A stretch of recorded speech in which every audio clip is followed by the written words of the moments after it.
Dari masa ke masa, berbagai filsuf telah mencoba mendefinisikan dan memahami kecerdasan. Sokrates misalnya, mengatakan bahwa kecerdasan adalah kesadaran akan ketidaktahuan kita sendiri.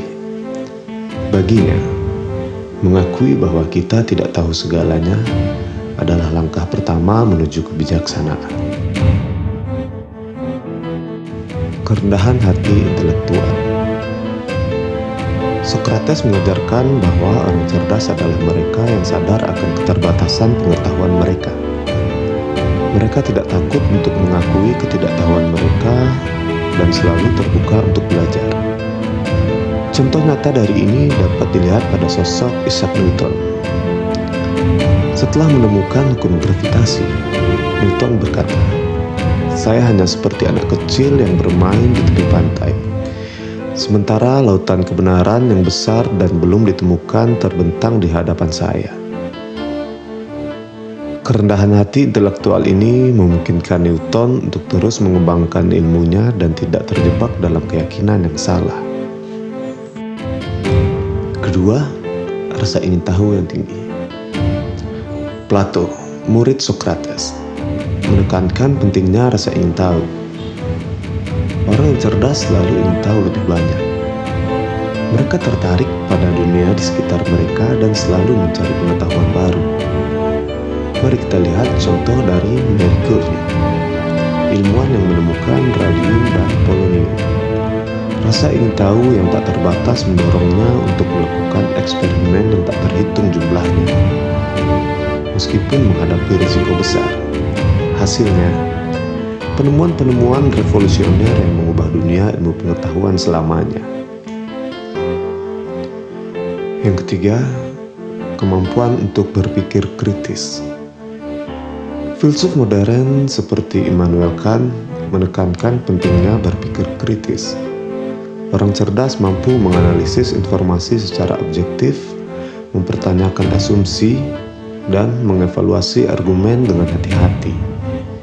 Kita bisa melihat ini dalam kehidupan Steve Jobs, pendiri Apple. Jobs terkenal dengan kemampuannya mempertanyakan status quo dan mendorong timnya untuk berpikir berbeda. Think different, katanya. Dan pendekatan kritis ini membawa Apple ke puncak inovasi tertinggi teknologi.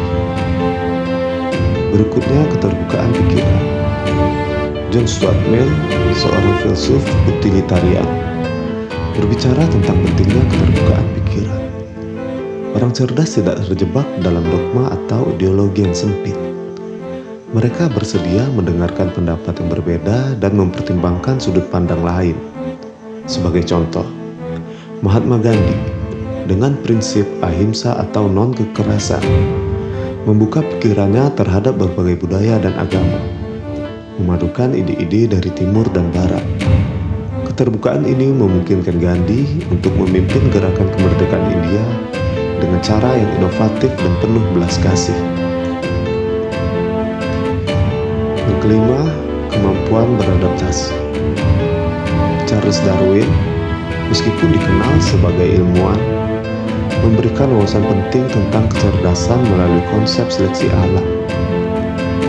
Dalam dunia yang selalu berubah, orang yang cerdas adalah mereka yang mampu beradaptasi.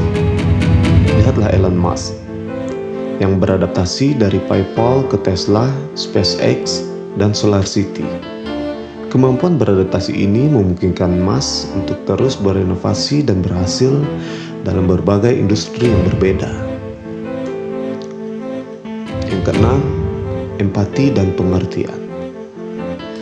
Sebuah aspek kecerdasan yang sering diabaikan adalah empati. Filsuf seperti Adam Smith dan David Hume menekankan pentingnya memahami perasaan dan perspektif orang lain. Nelson Mandela adalah contoh nyata dari hal ini. Setelah menghabiskan 27 tahun di penjara, Mandela tidak mencari balas dendam. Sebaliknya, dia memahami kebutuhan untuk rekonsiliasi dan bekerja sama untuk membangun Afrika Selatan yang bersatu. Empati dan pengertian Mandela membuatnya menjadi pemimpin yang dihormati seluruh dunia. Yang ketujuh, kemampuan menyelesaikan masalah. Karl Popper, seorang filsuf sains, berbicara tentang pentingnya kemampuan menyelesaikan masalah. Orang cerdas tidak hanya pandai dalam teori, tetapi juga dalam praktek.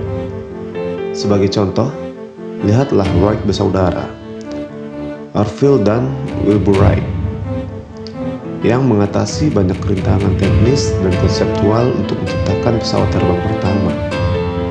Mereka tidak hanya memikirkan teori penerbangan, tetapi juga memecahkan masalah praktis yang muncul selama eksperimen mereka.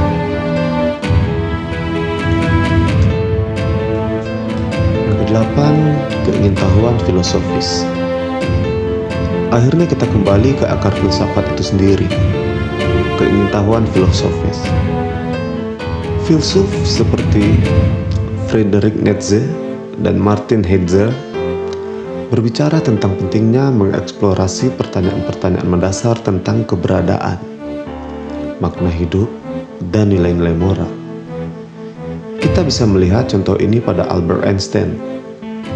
Tidak hanya berkontribusi pada fisika, tetapi juga sering merenungkan pernyataan-pertanyaan filosofis tentang alam semesta dan tempat manusia di dalamnya.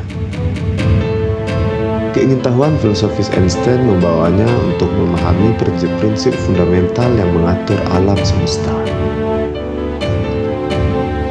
Kesimpulannya, kecerdasan dari sudut pandang filsafat melibatkan banyak aspek. Kerendahan hati intelektual, rasa ingin tahu, kemampuan berpikir kritis, keterbukaan pikiran, kemampuan beradaptasi, empati, kemampuan menyelesaikan masalah, dan keingintahuan filosofis. Setiap aspek ini berkontribusi pada pemahaman kita tentang apa artinya menjadi cerdas.